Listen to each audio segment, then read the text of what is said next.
In 1972, somewhere far away from the busy world, little Jean Grey was driving in the car with his parents when she asked her mother to change the song, but she dodged her question and made a deal that once she will grow up, she can listen to her choice of music. Suddenly, Jean's power takes control and changes the channel, which puzzles her parents, and she keeps on saying it wasn't her. When she tried to control her inner self, she cried out so loudly that the power took full control. Her mother fainted, and as she was driving, her father tried to control the car, but they all met with an accident. Jean was under a protection spell which she didn't know, and sadly her parents were dead. Doctors are perplexed about how to tell her when Charles Xavier takes the responsibility, rips the band-aid in a maneuvering manner, and convinces her to take her to a place she can call home. She said she breaks things and can't control her powers, but Charles assures her he can help if she comes with him. He has a school full of kids with such powers, so it's completely normal and she can use it for good. Charles Xavier has helped various other mutants who needed his help and brought them close with their powers. In 1992,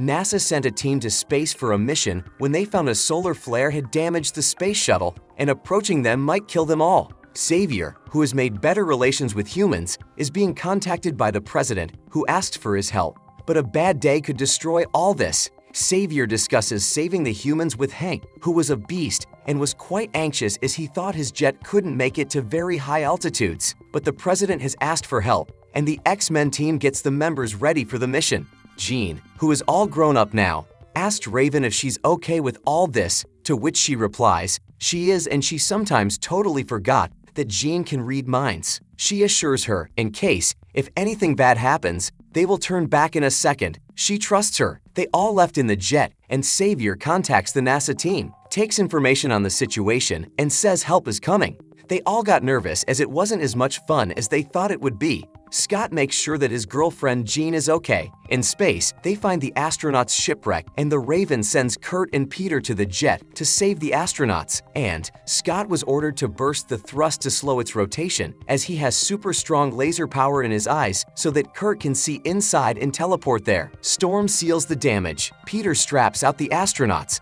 and they take them back to the X-Jet in a second thanks to Peter's lighting speed and Kurt's teleportation powers. But they have left their captain working in the thrust, and the solar flare is coming closer. Raven asks to leave anyway, but Xavier orders them to save the captain too. Raven asks Jean if she can hold the ship, and she says that she can hold it from inside, but they got only 30 seconds to get that man out of the shuttle. So Kurt and Jean are sent back where Jean holds the ship while Kurt gets the captain, but before he can return to them in time, the ship got nearer and solar flare bursts, making Jean all burned in its energy. Scott gets worried while she absorbs every last bit of the energy. Jean tries to go back asking for help, but solar flare doesn't let her. When there wasn't any energy left and Jean seemed dead, Kurt brought her back to the jet, and Scott thought he lost her, while Charles can also feel the energy Jean had absorbed because he somehow is connected to her brain. By opening her eyes again, she made sure she's okay. They all leave for home. On their return, they were all greeted with cheer as they succeeded to save the humans. Charles asks for Jean's checkup. Raven confronts Charles in his quarters for taking unnecessary steps and sending them on such a risky mission that almost killed Jean and put the team in danger, but Charles said it was necessary to make a name for mutants and cared for the team as much as Raven does. They had quite a heated discussion about why mutants are being put at risk to save humans. Jean's medical checkup was okay, and her power activity was off the charts. Hank assured her everything is okay, but when she read his mind, she asked what was not right he must tell her. He said her psychic powers have now potentially increased. She said she feels fine and much better. Scott meets Jean in her room, where he worries about her but is happy that she is alive. In the meantime, 3 white lights take a division and change their direction when it enters the Earth's atmosphere. Margaret, who was having lunch with her family, finds her dog suddenly barking continuously, and she leaves to check up on her, where she is attacked by an unknown creature who takes her body, and in that instant the dog went mute. She then killed her husband and put everyone to sleep by placing her hands on them. The students at Charles' mansion were celebrating their win, and everyone was present except Charles, who was invited by the president to honor his efforts. Jean, seemingly okay, but feeling all escalated emotions, suddenly starts to burn up. Raven wants to leave the X-Men because Charles is getting changed now, and Hank, who loved her, agreed to her. They suddenly noticed Jean's heat signatures, which burst everyone in flames with her uncontrollable powers on remembering what happened to her up there in the sky.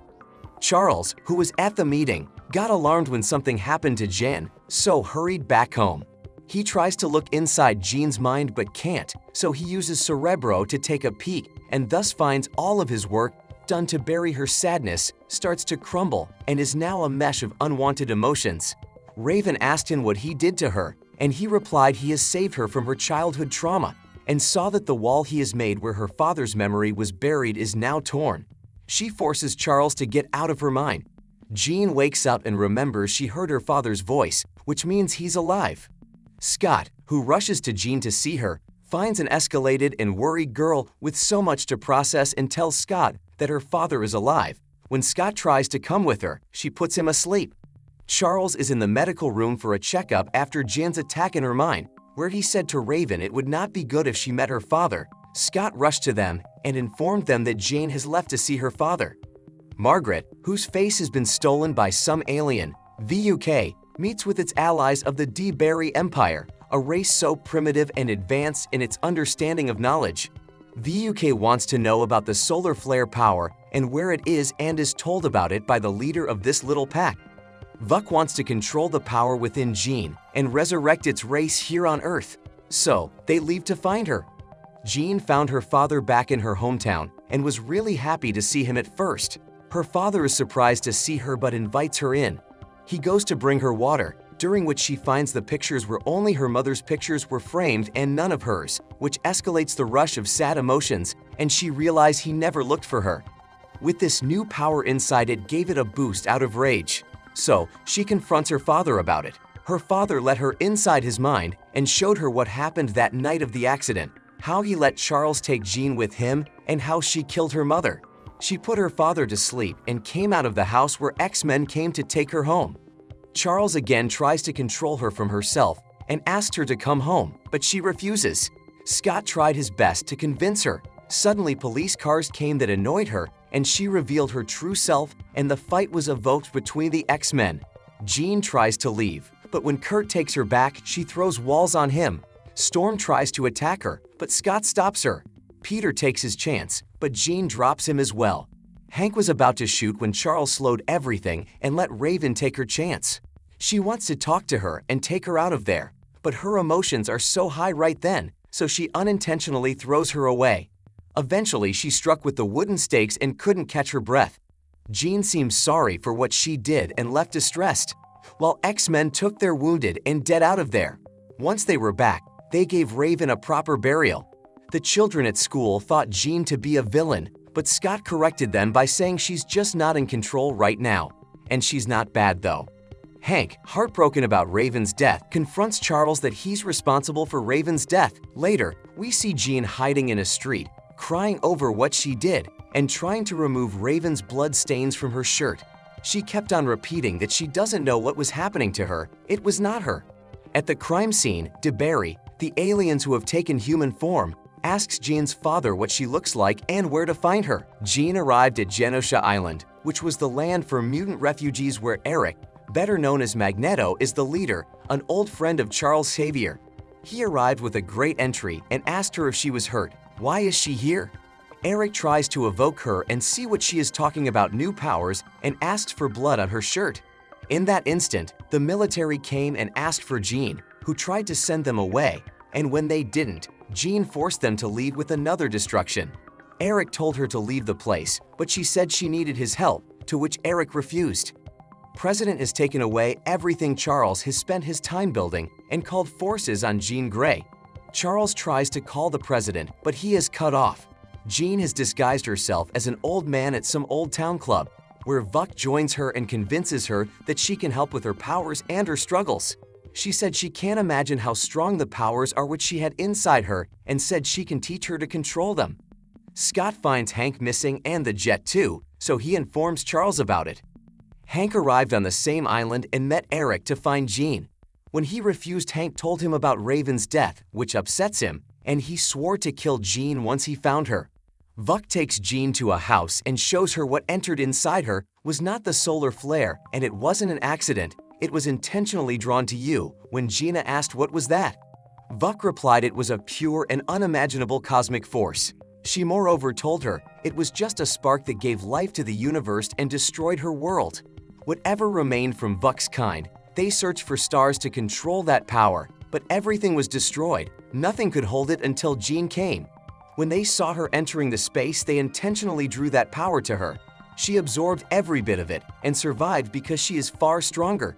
She said she is the one who can help her control it and use that power again to create worlds. Eric gets Jean's whereabouts and they leave for her. Charles reads it from Eric and finds out their plan to kill Jean, so gets Scott ready to save her, but he asks for his other team members, who were ready to save her. Charles tries to talk Eric out of his anger, but he refuses to listen and both sides fight. Their fight destroys the neighboring streets and buildings, and Eric takes the train out and blocks the entrance to the house where Jean is. Somehow, he managed to enter the building where Jean is, and he attempted to kill Jean, despite she killed his friend. He couldn't kill her, so Jean took control and destroyed his helmet and threw him out of there. Charles takes control of the fight and asks Kurt to take him inside, and he tries to talk to Jean, but she brings him up with her power. Charles tries to console her and shows her his mind, where she finds out why Charles did what he did.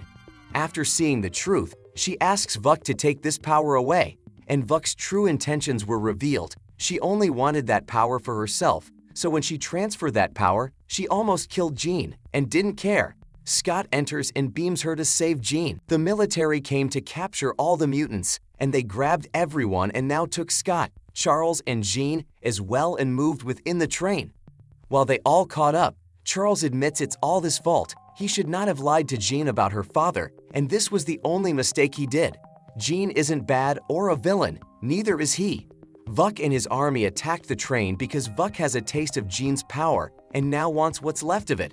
When Vuk's army attacks the military, mutants are their last line of defense, so they fight to keep them at bay.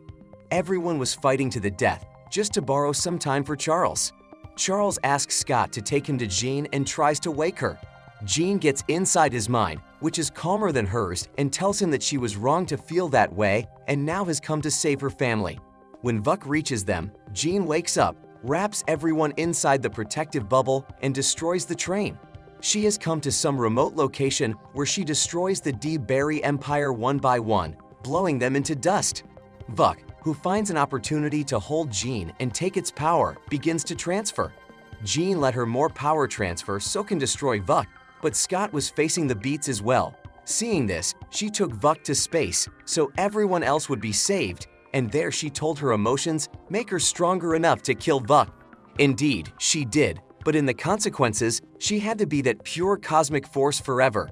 At least, she is a free bird now. Charles retired, Hank is now the principal, and the school is now named after Jean Grey.